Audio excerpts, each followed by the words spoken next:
નમસ્કાર, આપ જોઈ રહ્યા છો નેશન પ્લસ ન્યૂઝ. હું છું આપની સાથે વિભિક્ષા પરમાર.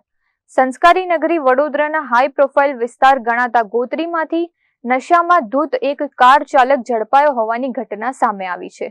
ગોત્રીના નીલાંબર સર્કલ પાસે મોંઘી ડાર્ટ કાર લઈને નીકળેલો એક નબીરો નશાની હાલતમાં સ્થાનિકોના હાથે ઝડપાઈ ગયો હતો. વડોદરાના પશ્ચિમ વિસ્તારમાં આવેલા પોશ નીલાંબર સર્કલ પાસે આજે એક મોંઘી ડાર્ટ લક્ઝરિયસ કાર પૂરપાટ ઝડપે અને કટોકટી ભરી રીતે પસાર થઈ રહી હતી. કાર ચાલકની શંકાસ્પદ ડ્રાઇવિંગ જોઈને સ્થાનિક લોકોએ કારને અટકાવી હતી. કાર ઊભી રખાવતા જ ચાલક યુવક સંપૂર્ણપણે નશામાં ધૂત હોવાનું બહાર આવ્યું હતું. સ્થાનિકોએ જ્યારે કારની અંદર તપાસ કરી ત્યારે ગાડીમાંથી બિયરના ટીન પણ મળી આવ્યા હતા.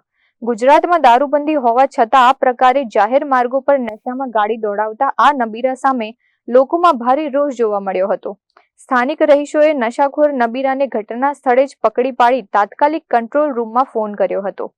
માહિતી મળતા જ ગોત્રી પોલીસની ટીમ તાત્કાલિક નીલાંબર સર્કલ ખાતે દોડી આવી હતી. પોલીસે યુવકને કસ્ટડીમાં લઈ તેની લક્ઝરિયસ કાર અને બિયરના ટીન જપ્ત કર્યા છે. પોલીસના જણાવ્યા અનુસાર યુવકની તબીબી તપાસ અને પ્રાથમિક પૂછપરછ બાદ પ્રોહિબિશન એક્ટ હેઠળ કાયદેસરની કડક કાર્યવાહી હાથ ધરવામાં આવશે.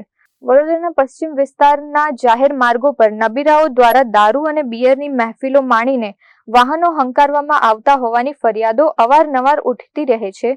ત્યારે ગોત્રી પોલીસે આ મામલે દાખલારૂપ કાર્યવાહી કરવી જરૂરી બની છે. કેમેરામેન નવનીત પરમાર સાથે Chirag Patel, nation plus news, Vadodara. સમાચારોના સતત અપડેટ મેળવવા માટે અમારી નેશન પ્લસ ન્યૂઝની યુટ્યુબ ચેનલને સબસ્ક્રાઇબ કરો, બેલ આઇકન દબાવો અને જોડાયેલા રહો ફેસબુક, ઇન્સ્ટાગ્રામ અને ટ્વિટર પર.